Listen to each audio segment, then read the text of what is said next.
جی 40 سال تقریباً میرے ہو گئے جی 1970 40 سال میرے ہو گئے جی. پاکستان سے میں نے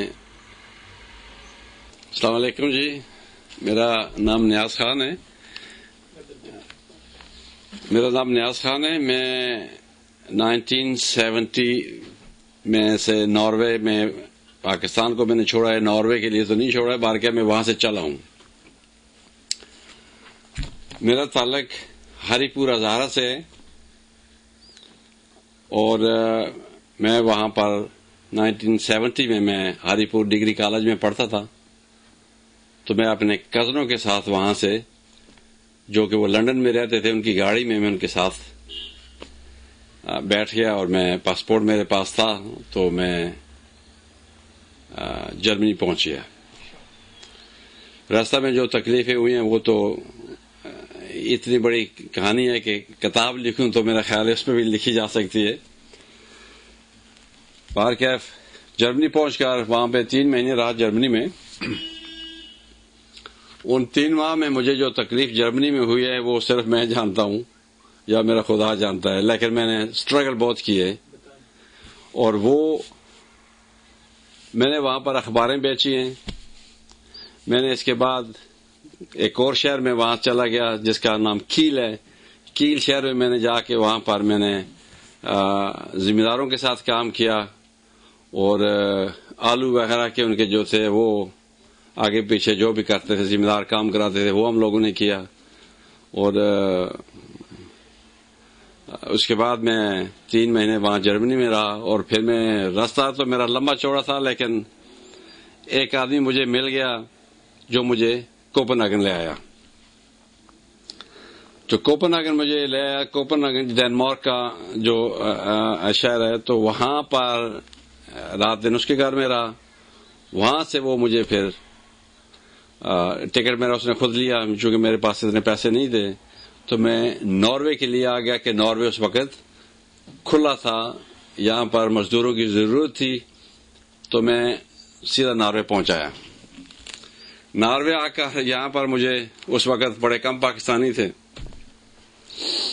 لیکن میں صبح کی ٹرین سے پہنچا ہوں 10 بجے. مجھے وہاں پر یہاں پر کوئی چند پاکستانی ایک جگہ پر ملے 2 بجے کے قریب شام کے. میں نے ان سے بات چیت کی. چونکہ رات تھی، سردیاں بھی تھیں، تو تکلیف یہ تھی کہ یا خدا میں رات کو کہاں سوؤں گا. لیکن وہ مجھے لے گئے تو گزارا کیا. کچھ 2-3 مہینے ان لوگوں کے پاس رہا ہوں.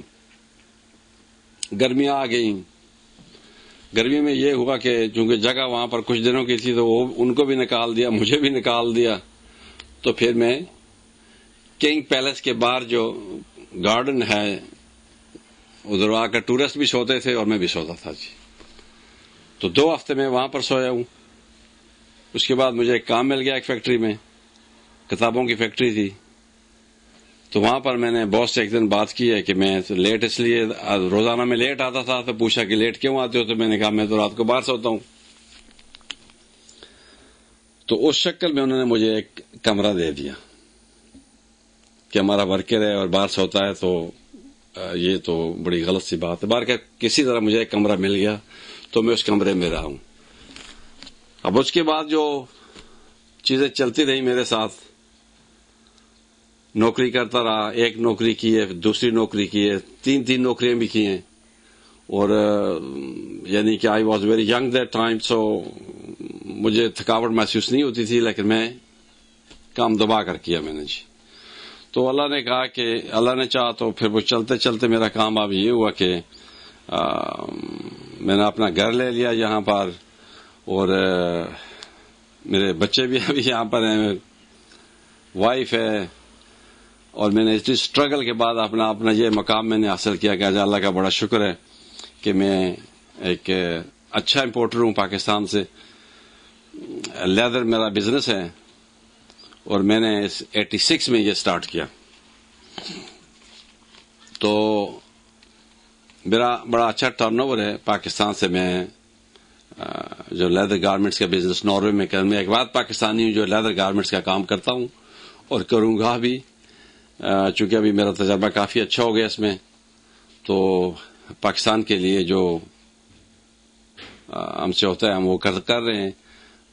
مجھے تو انڈیا سے بھی آفر آئی ہے کہ جی آپ ہم سے کام کریں، چائنا سے بھی 1-2 پارٹیاں مجھے آئی ہیں کہ جی ہم یہ چیزیں بیچتے ہیں، لیکن چونکہ میں نے پاکستان سے میرا تہیہ تھا کہ نہیں پاکستان سے کام کروں گا، اور بعد میں بھی کیا بھی ہے اور کروں گا بھی اور کر رہا ہوں بھی. خیال کیسے آیا آپ کو لیدر بزنس میں آنے کا؟ لیدر بزنس میں آنے کا خیال اس طرح آ گیا جی کہ ایک ٹرینڈ آیا تھا 1986 میں کہ اچانک ایک فلڈ آیا لیدر کا.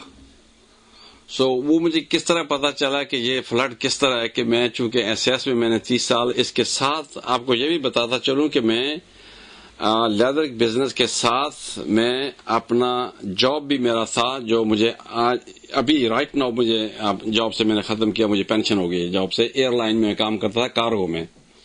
اب کارگو میں جو سامان آتا تھا 1986 میں، تو وہ پتا ہوتا تھا کہ یہ چیز کون ہے. تو جب ہم اس کو ڈیلیوری آؤٹ دیتے تھے جن آدمیوں کو، تو وہ انڈینز تھے. جب میں نے دیکھا کہ انڈینز اتنا کر رہے ہیں تو میں نے پوچھا ان سے کہ یہ کیا ہے یہ چیزیں، یا کہ لیدر ہے جی. اب لیدر کا مجھے بھی نہیں پتا تھا، تو میں نے ویسی اسٹڈی کے لیے میں نے 1 ہفتہ جو ہے اس کی اسٹڈی کی ہے کہ واٹ از دس. تو اس کے بعد مجھے پتا چل گیا کہ واقعی یہ تو اس میں تو بڑا دم ہے اور یہ تو بڑا صحیح بزنس ہے. اب میں نے ایک چھوٹی سی دکان اسٹریٹ اوے، میں نے ایک شاپنگ سینٹر کے اوپر میں ایک چھوٹی سی دکان ڈال دی، ان سے جگہ لے لی اور وہاں پر میں نے لیدر کی جیکٹیں لے لی رکھی. تو دن کو 50 جیکٹ بھی میں نے بیچی ہے، اور مجھے تو سمجھ نہیں آتی تھی کہ یا خدا یہ کیا ہو رہا ہے. لیکن یہاں کے ناروے میں لوگوں کا ٹرینڈ تھا جیکٹس کا، لیدر کی جیکٹ کا، اور پاگلوں کی طرح خریدتے تھے اور ہم بھی پاگلوں کی طرح بیچتے رہے. تو اب اللہ نے کیا کہ آج دن وہ دن اور یہ دن، ابھی تک بھی اللہ کا بڑا کرم ہے.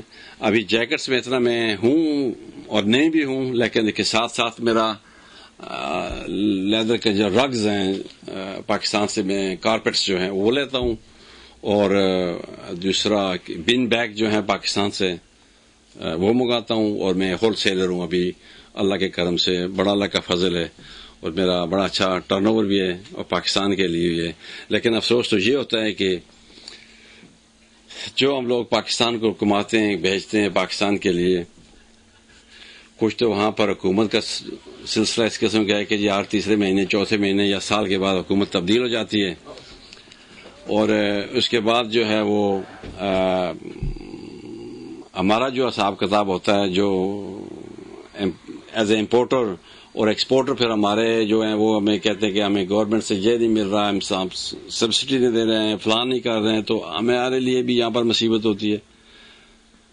لائک ایک لیڈیز جیکٹس بڑی پاپولر ہے جس کے اوپر فر لگی ہے، اس کے ہوڈ کے اوپر فر ہے، اور وہ فر پاکستان میں نے کافی منگوائی ہے جیکٹ کے ساتھ ہی.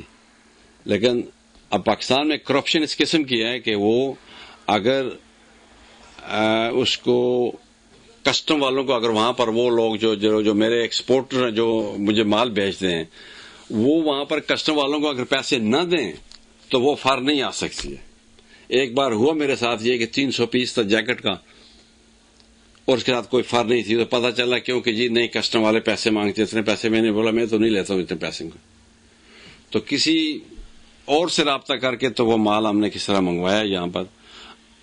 اب مجبوراً ہمیں یہ چیزیں جب ہوتی ہیں کہ یہ کرپشن جو ہے پاکستان کی، خاص کر کسٹم کی، پولیس کی، جس کرپشن سے جی بھی نہیں چاہتا ہے کہ یار پھر پاکستان میں جائیں یا پاکستان سے کام کریں. یہ حکومت کے لوگ بھی جو ہیں وہ بھی سوچیں اس کو. ہم تو ان کو کیا کہہ کے تھک گئے ہیں. حکومت کو بھی ہماری اپیلیں بڑی یہی ہیں کہ جی ہمارے لیے دیکھیں یہ تکلیفیں، لیکن کوئی سنتا نہیں ہے.